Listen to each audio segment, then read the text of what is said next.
Welcome to COM 100, the Art of Public Speaking. This will serve as our virtual lectures for the classroom. Throughout history, if you think of how people have used public speaking as a vital means of communication, what comes to mind? What do you think of? Do you think of Franklin Roosevelt, Cesar Chavez, Martin Luther King, Ronald Reagan, Barack Obama? Who do you think of that comes to mind as a good and competent public speaker? Also, there are some other questions that you'd want to ask yourself. Why is it important to study public speaking? Why is it important for you to take this class as one of your core competencies to transfer? And it's important to understand the power of public speaking. It can be a great way of making your ideas public. It is true across the board for your career advancements. If you think about it, accountants, architects, teachers, technicians, scientists, stockbrokers, even in highly specialized fields, employers consistently rank the ability to communicate above technical knowledge when deciding whom to hire and who to promote. Businesses are also asking people more and more to give speeches in the early stages of their career, and many young professionals are using public speaking as a way to stand out in today's highly competitive job market. So it's important in that way. It's also true in community life. If you think about it, public speaking is a vital means of civic engagement. Wouldn't you like to be better at standing up for yourself and what you believe and being able to put across those ideas and those opinions as well? A lot of times we want to make a difference, and this can be true in the public speaking realm through civic engagement and our speeches. It's also important to understand the similarities and the differences between public speaking and conversation. One of your goals as a public speaker is to become conversational with your audience. I bet you can all think of examples of speakers who have engaged you or made you feel like they were a part of what you were talking about. And so they have some things in common with conversation that are important to talk about. At the same point, public speaking is different from conversation in a number of different ways, and it has a little bit more formal nature to it. So we want to talk about what these differences are and why they're important. So similarities are you can organize your thoughts logically in both public speaking and conversation. You want to usually, when you're talking to your friends, think about what you're going to say before you say it and organize it in a way that they can understand. You also want to tailor your message to your audience in both public speaking and conversation. You want to decide who your audience is. So for example, if I'm talking to my friends or if I'm talking to kindergartners, I'm going to be tailoring that message to them both in a face-to-face interpersonal conversation or in a speech. We also want to tell stories for maximum impact. Suppose you're telling a friend about something funny that happened to you. Also important in speeches, because those speeches that we think are best told for impact usually use stories. Additionally, you want to adapt to feedback to make sure that your audience, or you're reading your audience as well. It's important to recognize what their body language is in response to things and adapt to that feedback as well.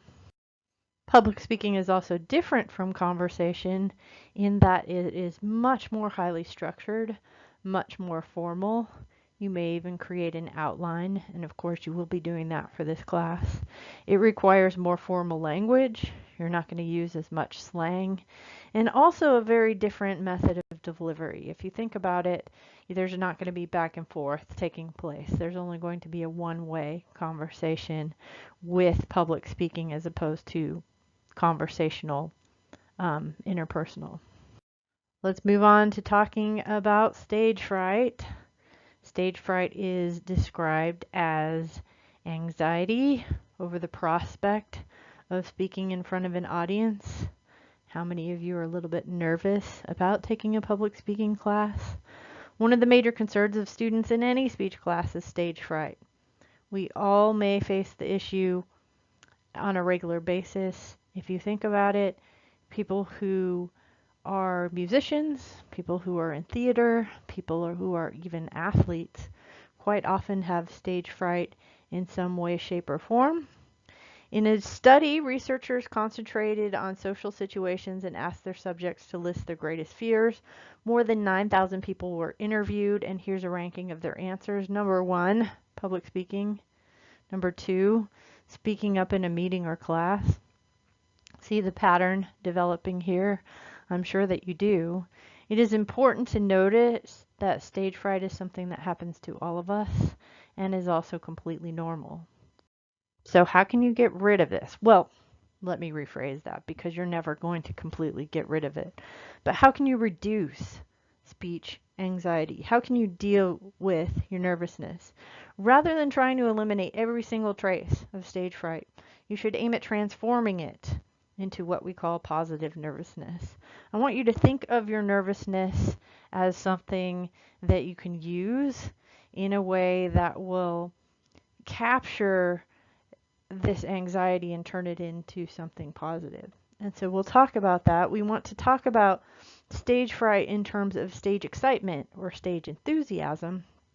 And simply by thinking of stage fright in terms of not really being afraid, but taking that adrenaline that you have and utilizing it in a way that's beneficial, it can help you stay focused, it can help you stay energized in the same way it helps athletes, musicians, and others get ready for a game or a concert.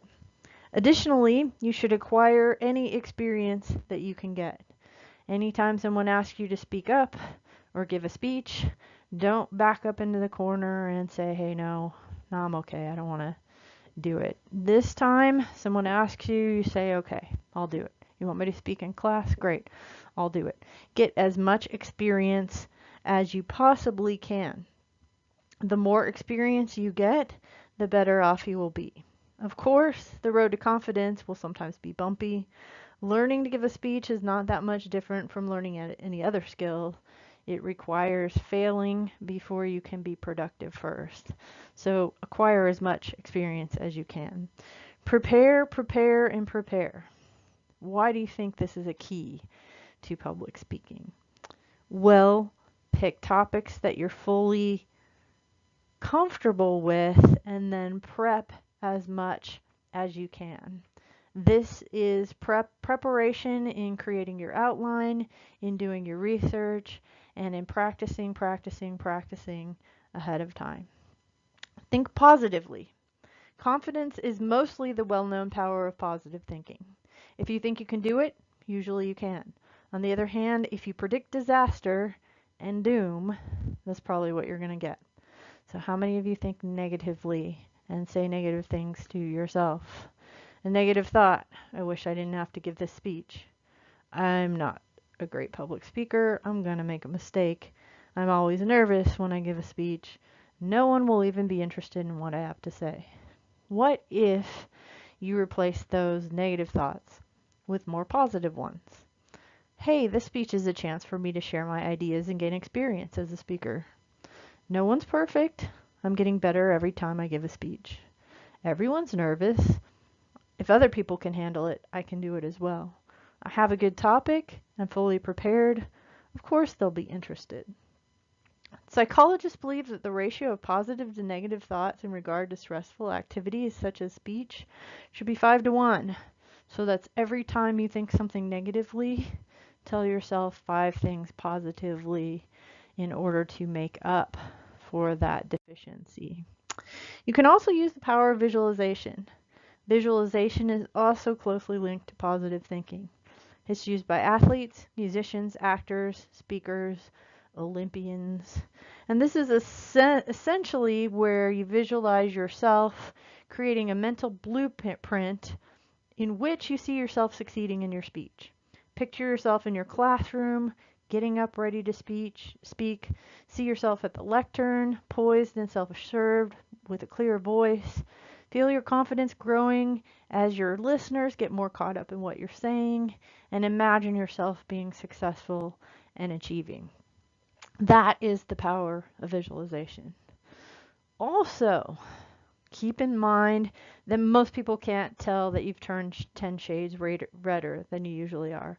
Most people cannot tell that you are nervous. I know you think that you're sweating and your heart is pounding, but your listeners don't realize this. We don't know, we can't tell. And for the most part, I bet if you go and you ask any of your classmates how my speech go and you tell them how nervous you were, they will say, wow, that's strange. I didn't even notice. Finally, one of the most important things to learning how to reduce speech anxiety is to not expect perfection. So how many of you are perfectionists? And how does that feel as a perfectionist? It is important to note that there is no such thing as a perfect speech. Guess what? Your speech will never go as planned. One thing you want to keep in mind, though, is don't call attention to your mistakes. Keep going. We probably won't even know. If you stop and say, oh, whoops, I screwed up, we're going to know that you made a mistake. There's no perfect speech. There will never be a perfect speech.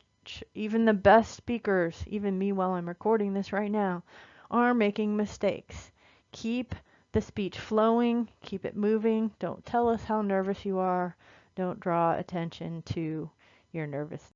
What are some other things that you can do in order to be less nervous for your speech? Number one, be at your best physically and mentally. It's not a good idea to stay up till 3 a.m. partying with your friends or cramming for an exam the night before and then having to give your speech the next morning. A good night's sleep will do you better. Take a couple slow, deep breaths before you start to speak. When you're tense, you tend to take short, shallow breaths, and that only makes you more nervous. If you take a few deep breaths, don't rush when you get to the podium, slow yourself down. I think that you will find that this is extremely helpful in calming your nerves. Work especially hard on your introduction. Research has shown that your anxiety level begins to drop significantly after the first 30 minutes, or for 30 minutes, 30 to 60 seconds of a presentation. Once you get through the introduction, you should find yourself smoothly sailing through the rest of the way. Also, eat something before you come to class. People tell me, oh, it makes my stomach turn. It makes me feel like I'm going to throw up. Don't worry about that. Your blood sugar needs to be stabilized. So eat something, even if you feel like it turns your stomach. Drink something. Water is good for your brain function. Make sure you're hydrated. You can always get up and go to the restroom if you need to in between speeches. Make eye contact with members of your audience. Remember, they're your friends. They're in this with you. Concentrate on communicating with your audience rather than worrying about your stage fright. If you get caught up in your speech, your audience will too. Also, use visual aids. They create interest, draw attention away from you, and help you to feel less self-conscious. All of these combined will help you to create this positive nervousness, that controlled nervousness that energizes you for your presentation.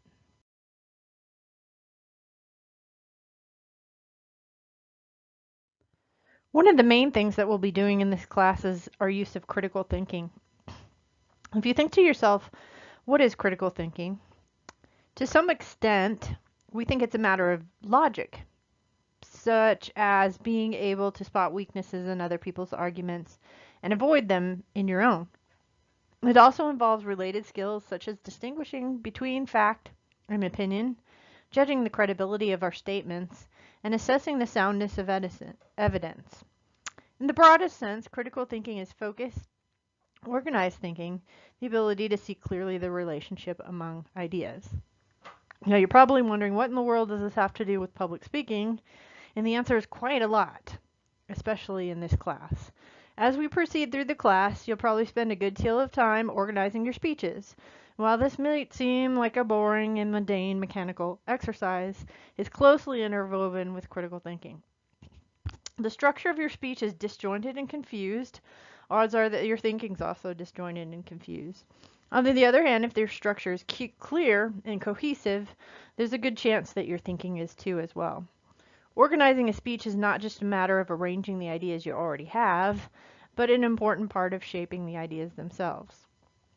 Additionally, you'll be doing critical listening, and that will be where you listen to other people's speeches and assess whether or not they are organized, sound, and distinguish between fact and opinion. As you work on expressing your ideas in clear, accurate language, you'll enhance your ability to think clearly and accurately. And as you study the role of evidence and reasoning in speech making, you'll also see how they can be used in other forms of communication as well. As you begin your first speeches, you might find it helpful to understand what goes on in the speech communication process. This is your basic communication theory. It should be pretty straightforward, and definitely take a look at what your chapter says about it, but we're going to go over it just briefly because it is a part of our basic communication theory. The speech communication process involves the speaker, the message, the channel, the listener, feedback, interference, and the situation. And you can see in this example, it shows exactly how this works with the message and the feedback going on and perhaps interference getting in the way of us understanding one another. It's important to understand what the frame of reference is in terms of the speech communication process. The frame of reference is the sum of a person's knowledge, experience, goals, and values. Every single thing that you interpret or that you come across communication-wise must be filtered through the frame of reference. This is like a little invisible net that you carry around with you, and everything goes through that filter. So what you say may not necessarily be what's interpreted on the other side. Thus, it's important for us to understand the frame of reference and that everyone in your audience has a different frame of reference. Everything is filtered through that frame of reference, and no two people have the same frame. As public speakers, it's important to understand that we want to avoid ethnocentrism. Ethnocentrism is the belief that our own group or culture, whatever it may be, is superior to all other groups and cultures. Because of ethnocentrism, we identify with our group or culture and see its values, beliefs, or customs as right or natural, in comparison to the beliefs, values, or customs of other groups or cultures that we might see as unnatural. Ethnocentrism is a part of every culture. It can lead to a positive role in creating group pride and loyalty, but it can also lead to prejudice and hostility towards other racial, ethnic, religious, or cultural groups. Avoiding ethnocentrism does not mean that you have to agree with everything. But if speakers are to be successful, they must show respect for the cultures of the people they address. And they need to adapt their messages and values to the expectations of their listeners. So when you work on your speeches, be alert to how cultural factors might affect how listeners respond. Try and put yourself in their shoes and see it from their perspective and their point of view. No matter what the cultural background of the speaker, you should listen to or hear other speakers as attentively as possible and as attentively as you would want your audience to listen to you as well. Thus, in order to avoid ethnocentrism, we must respect listeners' cultural values, adapt our messages to their expectations, and imagine yourself in the place of your listeners. Additionally, it's important to be alert to feedback, and as a listener, it's also important not to prejudge a speaker that you are listening to, and listeners also have to avoid ethnocentrism. That ends the first component of our lecture. Please feel free to contact me if you have any problems. Definitely take a look at the reading and read along with what I've just spoken about today, and I hope you all have a good week.